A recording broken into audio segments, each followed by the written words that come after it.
Welcome to விஜயமலா சக்கரவர்த்தி channel. So இன்னைக்கு ட்ரிச்சிக்கு கிளம்பி போயின்னு இருக்கேன். நேற்று வீடியோவில் கம்ப்ளீட்டாக உங்களுக்கு நான் எப்படி எல்லாம் என் தம்பி வந்திருக்கான் ஊர்லேருந்து அப்பாவை பார்த்துக்கிறதுக்கு. ஸோ 2-3 நாள் அவளுக்கு ஃபுட்டெல்லாம் ரெடி பண்ணி எல்லாத்தையும் எடுத்து வச்சுருக்கேன். கார்த்திகை பண்டிகை சிம்பிளாக கவர் பண்ணியிருக்கேன். இதெல்லாம் உங்களுக்கு நேற்று விலாகில் வந்திருக்கும். இன்னைக்கு நான் வந்து திருச்சிக்கு கிளம்பி போயின்னு இருக்கேன். ஆன் த வே என்ன முடியறதோ என்னால் சில கவர் பண்ண முடியக்கூடிய விஷயங்கள்லாம் பண்ணிவிட்டு உங்களுக்கு காமிக்கிறேன். ஸோ நான் இப்போ தான் நைஸ் ரோட்டில் ட்ராவல் பண்ணின்னு இருக்கேன், கார் ஓட்டின்னு இருக்கேன். Hope you people will enjoy my video. So அடுத்தடுத்து என்னென்ன கவர் பண்ண முடியறதோ காமிக்கிறேன். பெங்களூர் எப்படி ரொம்ப மிஸ்டாக இருக்குது, காத்தால செம்மையாக இருக்குது கிளைமேட் பார்க்கறதுக்கு. ஒரு மாதிரி ஏதோ ஃபாரினில் ட்ரைவ் பண்ணின்னு போயின்னு இருக்கிற மாதிரி இருக்குது. க்ளூமியாக இருக்குது கிளைமேட் பார்க்கறதுக்கு. இந்த மாதிரி இருந்தாலே அப்படியே ட்ரைவ் பண்ணுறதுக்கு ரொம்ப ஆனந்தமாக இருக்கும், பயங்கர ஜாலியாக இருக்கும். பில்டிங் தெரியல இல்லை கிரி, ஃபுல்லும் இறங்கியிருக்கு பனி, அப்படியே கம்ப்ளீட்டாக மிஸ்ட் இறங்கியிருக்கு. அந்த சைட்லலாம் பில்டிங்ஸே தெரியல, அவ்வளவு இதுவாக இருக்குது. அழகாக இருக்குல்ல கண்ணாமூச்சி விளையாடுறது, உள்ளே போயிட்டு வெளியே அழகாக வந்துடுது, சூப்பராக இருக்கு. வாவ், மறைகிறாரு மறைகிறாரு மறைகிறாரு. கர்நாடகா தமிழ்நாடு பார்டர் இதுதான். நம்ம இப்போ வந்து கர்நாடகாவை கிராஸ் பண்ணி ஒசூர் தமிழ்நாட்டுக்குள்ளே போயிட்டு இருக்கோம் பார்டர். இது பெங்களூர்காரா மெஜாரிட்டி ஆஃப் த பீப்புள் இங்கே தான் வந்து ஃபயர் ஒர்க்ஸ் வாங்குவா. இது ஃபுல் கம்ப்ளீட்டாக பட்டாசு கடைகள் தான் எல்லாமே. தீபாவளிக்கெலாம் பின்னும் சேல் இந்த இடத்துல, விலை கம்மியாக இருக்குன்னு சொல்லுவா. நான் இது வரைக்கும் வாங்கினதில்லை. சூளகிரி கிட்ட ஒரு ஃபுட் கோர்ட் ஒன்று இருக்கும்.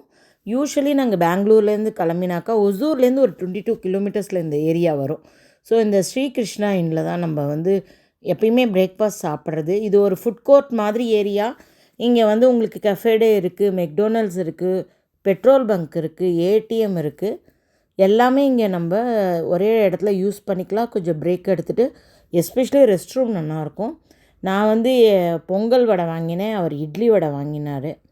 ஸோ 2 பேருமே சாப்பிட்டு முடிச்சுட்டு ஒரு காஃபி ஒன்று ஆர்டர் பண்ணார் அவர். அதையும் குடிச்சிட்டு அதுக்கப்புறம் கிளம்ப வேண்டிதான்.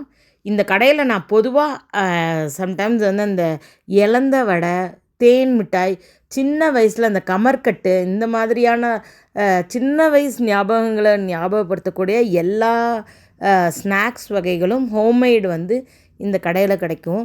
தேங்காய் பர்ஃபி இந்த மாதிரியெல்லாம் இங்கே நல்லா கிடைக்கும். அவ்வளோதான், நம்ம கிருஷ்ணகிரியை தாண்டியாச்சு. இப்போ கோயிங் டுவோர்ட்ஸ் தர்மபுரி. உங்கள் எல்லாருக்குமே தெரிஞ்சது தான், இது கம்ப்ளீட்டாகவே மலைப்பாதை தான். எக்கச்சக்கமான மலைகள் வரும், ரொம்ப அழகாக இருக்கும். அன்றைக்கி டே கம்ப்ளீட்டாக க்ளவுடி டேவாக இருந்ததுனால ட்ரைவுமே ரொம்ப அந்த க்ளவுடி டேயில் போகிறதுல வந்து ரொம்ப ப்ளசண்ட்டாக இருந்தது. எக்ஸப்ட் ஆஸ் யூஷுவல் சேலத்தை தாண்டிச்ச கொஞ்சம் சூடு தாங்கலை, அதர்வைஸ் ஓகே. நம்ம இப்போ திருச்சிக்கிட்ட முசிறி அந்த இது தாண்டி பெரியார் பாலம் வந்தாச்சு. அந்த தண்ணியெல்லாம் நீங்கள் பார்த்தீங்கன்னா ஒரே நுறையா ரசாயன கழிவுப் பொருள்கள்லாம் கலந்து விட்ட மாதிரி இருக்குது. ரொம்ப பெயின்ஃபுல்லாக இருந்தது அந்த தண்ணியை பார்க்குறதுக்கு, ஒரே நுறையாக இருந்ததுக்கு. இந்த வாட்டர்லாம் கண்டாமினேட் ஆகிட்டு ரொம்ப காத்தால வேலையில் கும்பல் இல்லாதனால ஒரு ஃபியூ செகண்ட்ஸ் நிறுத்திட்டு இதை அப்படியே எடுக்கலாம் அப்படின்ட்டு. பிரைட் டேவாகவும் இல்லை, ரொம்பவே நல்லா இருந்தது. ஆல்மோஸ்ட் திருப்பி இருட்டிடுது, ஒரு மாதிரி ட்ரிசில் ஆகிற மாதிரி இருந்தது. இது ஆற்றுக்கிட்ட போகிறச்ச இந்த டோல்கேட் கிட்டலாம் அந்த காவேரி முக்கம்பு இந்த இடம்லாம் தாண்டினா ஒரு காவேரி வரும். அந்த இடத்துல ஒரு கேப்பில் நின்று ஒரு ஃபியூ செகண்ட் பார்த்துட்டு அப்புறமா கிளம்பினோம். ஆற்றுக்கு போயாச்சு, சத்திரத்துக்கு வந்தாச்சு. எங்கள் ஹஸ்பண்டோட அண்ணா பையனோட நிச்சயதார்த்தம். ஸோ உள்ளே நுழைஞ்சவுடனே வந்து சும்மா ஒரு ஸ்டார்டர் மாதிரி ஒரு கட்லெட் அண்டு சம் பக்கோடா மாதிரி, பன்னீர் பக்கோடா மாதிரியும் காஃபி டீ இருந்தது. பட் ஃபுல் டே பிஸி, எல்லா பேக்கிங் அரேஞ்ச்மெண்ட்ஸ் எல்லாம் முடிச்சுட்டு ஒரு அரௌண்ட் 6:30க்கு தான் நாங்கள் வந்து கல்யாண மண்டபத்துக்கே நானும் எங்கள் ஹஸ்பண்ட் வந்தோம். வந்த கையோட நம்ம எல்லா அரேஞ்ச்மெண்ட்ஸ் எல்லாம் பண்ணியாச்சு. ஸோ ஆல்ரெடி சத்திரத்தில் அவரே எல்லாம் அரேஞ்ச் பண்ணியிருப்பா இல்லையா, கல்யாண மண்டபத்து பர்சனே. ஸோ அதெல்லாம் அவள் ரெடி பண்ணிட்டா. நம்ம பிளேட்ஸ் எல்லாம் கொண்டு வந்து ஆல்ரெடி எல்லாம் நீட்டாக அரேஞ்ச் பண்ணி வச்சுருந்தாப்புல. இப்போ நிச்சயதார்த்தம் தான் ஸ்டார்ட் பண்ண வேண்டியதான்.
நிரந்தரமாய் பிரார்த்திக்கிறோம்.